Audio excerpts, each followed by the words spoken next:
Hello friends, start करते हैं आज की इस नई वीडियो को। आज की जो हमारी क्लास है वो है न्यू टॉपिक पे। ये है हमारा company management board of director से रिलेटेड क्वेश्चन सारे इसके अंदर हम डिस्कस करेंगे।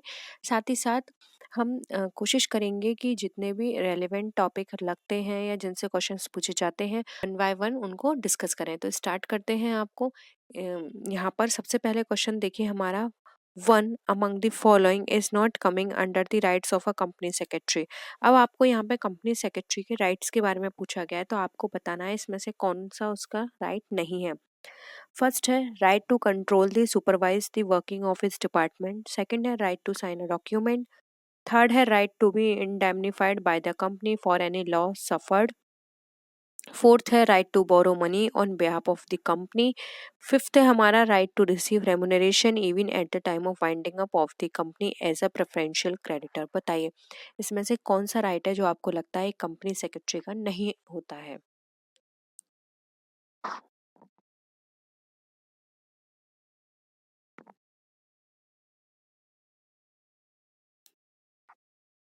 बताइए। देखिए अगर हम कंपनी सेक्रेटरी के राइट के बारे में डिस्कस करें तो देखिए जो कंपनी सेक्रेटरी है उसका राइट होता है कंट्रोल करना, सुपरवाइज करना चीज़ों को, और कंपनी के कोई भी डॉक्यूमेंट हैं जो कि उसके अंडर में आ रहे हैं उनको साइन करना, अ, और साथ ही साथ जितने भी क्लेम हैं डैमेज और सैलरी को लेके उनको क्लेम करना, मीटिंग को अटेंड करना, कंट्रोल करना। ठीक है, ये सारी चीज़ें इसके राइट में आती हैं। लेकिन कंपनी के नाम से वो किसी भी तरह की अमाउंट को बोरो करे, ये उसका राइट नहीं है। ऑप्शन 4 यहाँ पे राइट आंसर हो जाएगा। वो इस तरह का कंपनी के बिहाफ पे कुछ भी बोरो नहीं कर सकती है। ठीक है, ये इसका राइट आंसर हो जाएगा। नेक्स्ट क्वेश्चन पर आइए। Consider the following statement. Assertion दे रखी है, उसके साथ रीजन आपको दे रखा है। देखिए सबसे पहले असर्शन पढ़ लेते हैं। The companies act does not lay down any academic technical and professional qualification for directors. Reason है the articles usually provide for a minimum share qualification which is ₹5,000 और value of one share if it is higher. बताइए इसमें से कौन सा आपको सही लगता है। दोनों सही है या एक सही है या फिर एक दोनों सही है लेकिन एक दूसरे को सपोर्ट नहीं करते हैं। बताइए।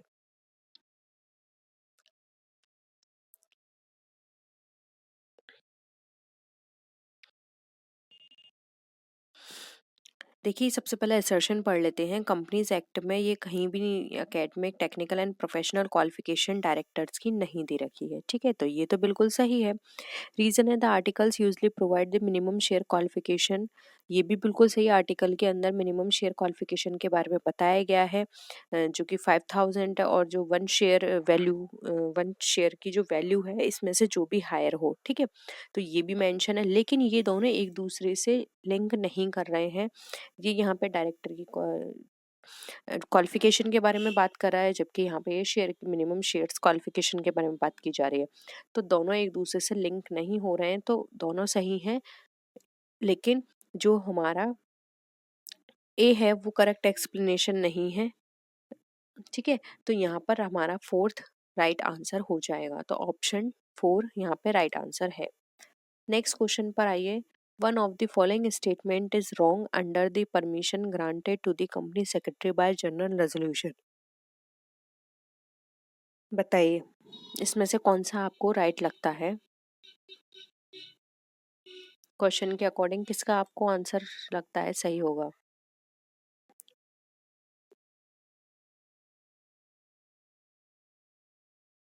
किस तरह के जर्नल गारंट वो जो है परमिशन उसमें ग्रांट नहीं दी हुई है जनरल रेजोल्यूशन के द्वारा। देखिए यहाँ पर अगर हम बात करें editorialship of journals other than professional journals, तो ये हमें यहाँ पर इंक्लूड नहीं होता परमिशन ग्रांट के लिए। तो यहाँ पर हमारा जो राइट आंसर हो जाएगा क्वेश्चन के अकॉर्डिंग वो हो जाएगा ऑप्शन नंबर 5। ठीक है, ये इसको ग्रांट नहीं करता है। जबकि बात करें हैं पेपर के वैल्यूएशन की, और या फिर हमारे पब्लिक इलेक्टिव के होल्डिंग ऑफिसिंग की, या फिर हमारे एलआईसी एजेंसी की, तो ये सारी चीज़ें यहाँ पर हमें इसमें ग्रांट की जाती हैं। लेकिन एडिटोरियलशिप किसी भी तरह से ग्रांट नहीं करता है। तो ऑप्शन 5 जो है हमारा राइट आंसर हो जाएगा। नेक्स्ट क्वेश्चन देखिए, assessment of duty and obtaining refunds is one of the functions of company secretary which is associated with, बताइए।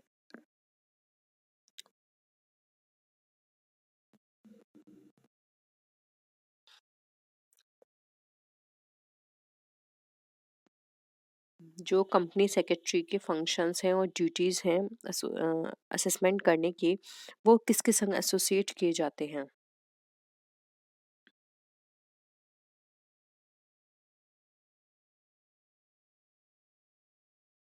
देखिए, ये हमारे रिलेटेड होते हैं tax planning and management services से। इसके अंदर यहाँ पे सारी चीज़ें गिवन होती हैं, ठीक है। ये कंपनी सेक्रेटरी की एक तरह से सर्विस है, जिसके अंदर सेक्रेटरी असेस की जाती है, ऑर्गेनाइज होती है टैक्स लाइबिलिटीज की। इसके साथ ही साथ ये सेक्रेटरी की जॉब भी होती है कि वो टैक्स को किस तरह से रिड्यूस करे, उसको मैनेज करे और भी बेहतर तरीके से बनाने में, ठीक है।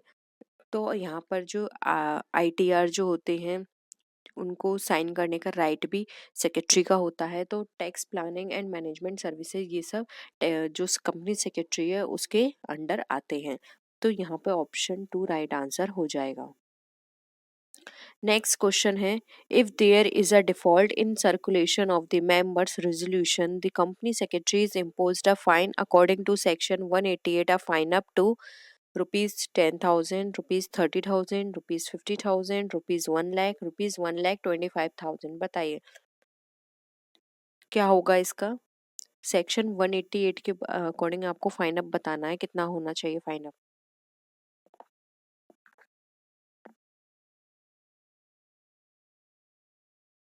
देखिए, सेक्शन 188 में जो फाइन बताया गया है वो बताया गया है रुपीज 50,000, ठीक है।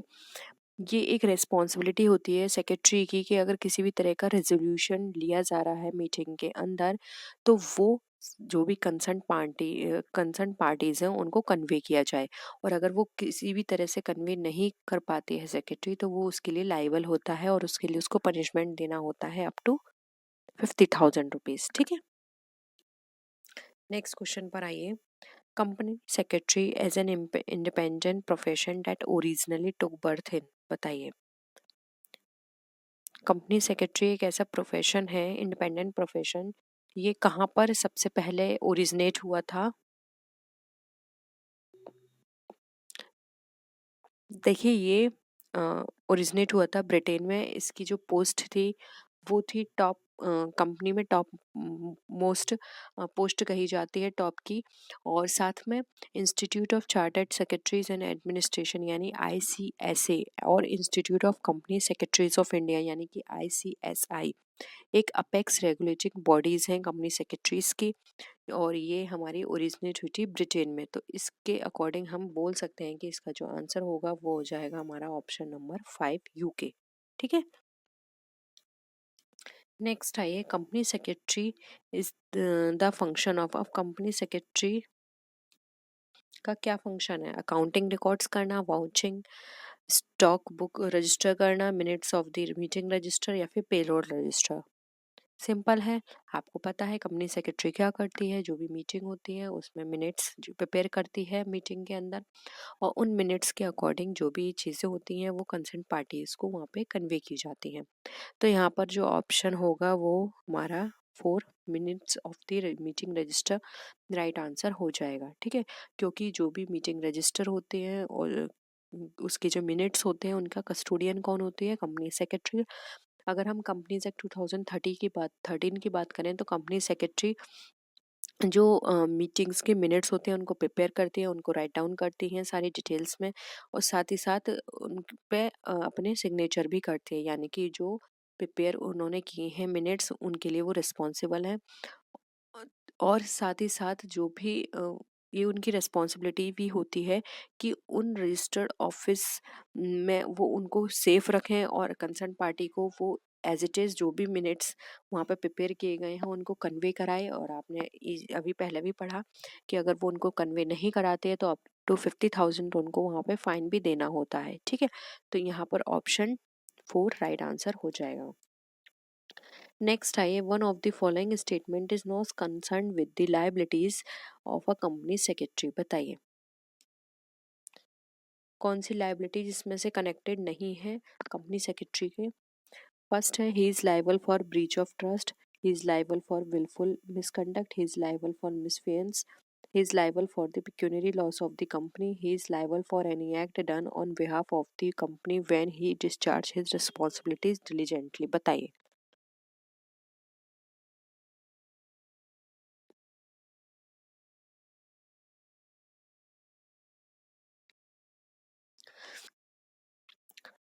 देखिए यहाँ पर ऑप्शन 5 राइट आंसर हो जाएगा।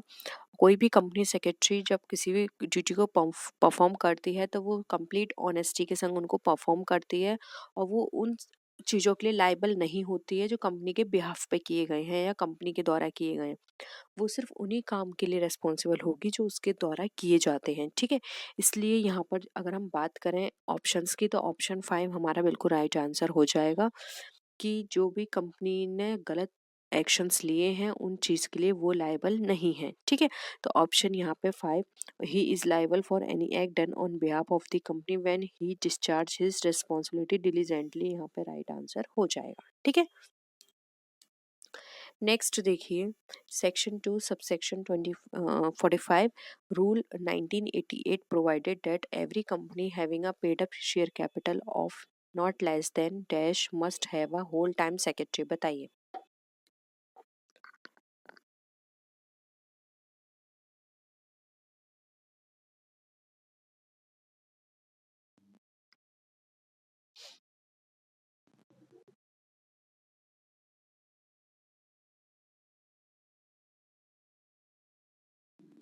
बताइए क्या होगा इसका आंसर। देखिए इसका आंसर हो जाएगा 2 करोड़। किसी भी कंपनी की अगर paid up capital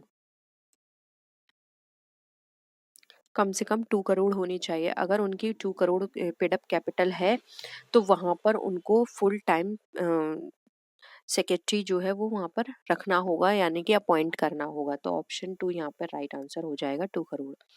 next question पर आइए, secretary can not reveal trade secrets which he comes to know during his course of employment is. बताइए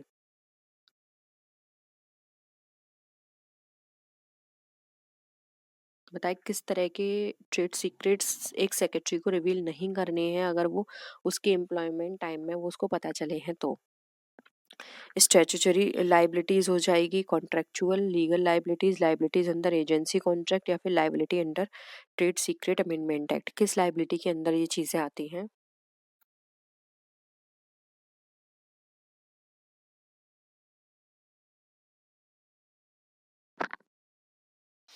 देखिए ये उसके कॉन्ट्रेक्चुअल लाइबिलिटी के अंदर आता है, क्योंकि अगर कोई भी सेक्रेटरी कहीं भी अपॉइंट हुई है तो ये उसकी कॉन्ट्रेक्चुअल लाइबिलिटी होती है कि वो उसके वर्किंग पीरियड के दौरान उसको किसी भी तरह का अगर कोई भी ट्रेड सीक्रेट पता चलता है तो वो उसको रिवील ना करे। Apart from these contractual obligations, यहाँ पर उसको वो सारी चीज़ें परफॉर्म करनी होंगी जो कि उसके कॉन्ट्रैक्ट में मेंशन होंगी, जो जिसके लिए उसको अपॉइंट किया गया होगा या फिर जिस भी कंडीशंस के बेसिस पर उसको अपॉइंट किया गया होगा, उसके कॉन्ट्रेक्चुअल कॉन्ट्रैक्ट में जो भी चीज़ें मेंशन होंगी वो सारी उसको परफॉर्म करनी पड़ेंगी, ठीक है। तो यहाँ पर हम बात करें तो ऑप्शन 2 यहाँ पर हमारा राइट आंसर हो जाएगा। आई होप यहाँ पर ये सारी चीज़ें क्लियर हैं। अभी तक चैनल नहीं सब्सक्राइब किया है तो प्लीज़ चैनल को सब्सक्राइब कर लीजिए, और किसी भी तरह का कोई भी डाउट हो तो नीचे कमेंट सेक्शन में आप ज़रूर बताइएगा। नेक्स्ट क्वेश्चन देखिए, which of the following is और are the stakeholders of the company. बताइए employees, suppliers, customers all are correct. बताइए इसमें से कौन सा या कौन से स्टेक होल्डर्स होते हैं कंपनी के। सबसे पहले तो इसका आंसर करने से पहले आपको इस टर्म का मतलब पता होना चाहिए कि स्टेक होल्डर्स क्या होते हैं। देखिए किसी भी कंपनी के जो स्टेक होल्डर्स होते हैं वो पर्सन होते हैं जो कि कंपनी के साथ एसोसिएटेड होते हैं, ठीक है। जिनका कंपनी के फाइनेंशियल कंडीशंस में इंटरेस्ट होता है, वो ये जो स्टेक होल्डर्स होते हैं वो कोई भी हो सकते हैं, जैसे एम्प्लॉयज हो गए, material suppliers, investors, customers, landers etcetera, ठीक है। मेन पर्पस ये है कि उनका कंपनी के अंदर इंटरेस्ट होना चाहिए, कंपनी की फाइनेंशियल पोजीशन में इंटरेस्ट होना चाहिए उनका, ठीक है।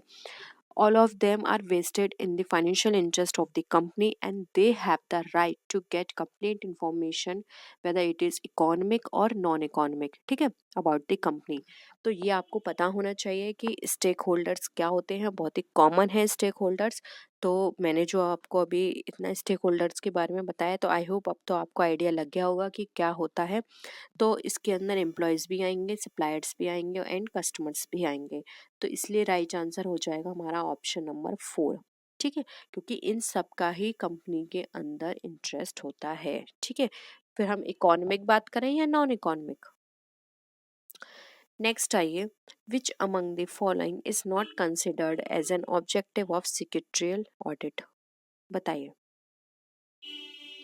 To check and report on compliances, to point out non-compliance and inadequate compliances, to protect the interest of the customer, employees, society, etc., to check and verify personally all financial and cost data, to avoid any unwarranted legal actions by law enforcing agencies and other persons। बताइए इनमें से क्या होगा, आपको क्या लगता है answer.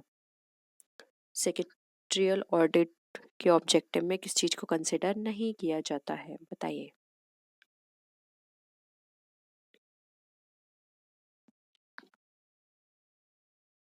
क्या लगता है आपको इसका आंसर। देखिए यहाँ पर इसका आंसर हो जाएगा option number 4, to check and verify personally all financial and cost data, ठीक है।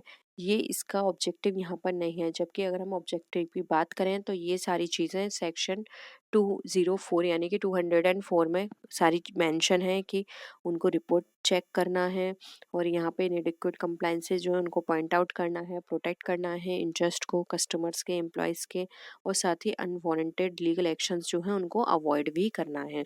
तो यहाँ पे ऑप्शन 4 राइट आंसर हो जाएगा। तो आई होप यहाँ पर ये सारे क्वेश्चंस आपको क्लियर हैं। किसी भी तरह का फिर भी कोई डाउट हो तो आप नीचे कमेंट सेक्शन में बता सकते हैं। तो नेक्स्ट वीडियो में मिलते हैं, तब तक के लिए टेक केयर, बाय बाय।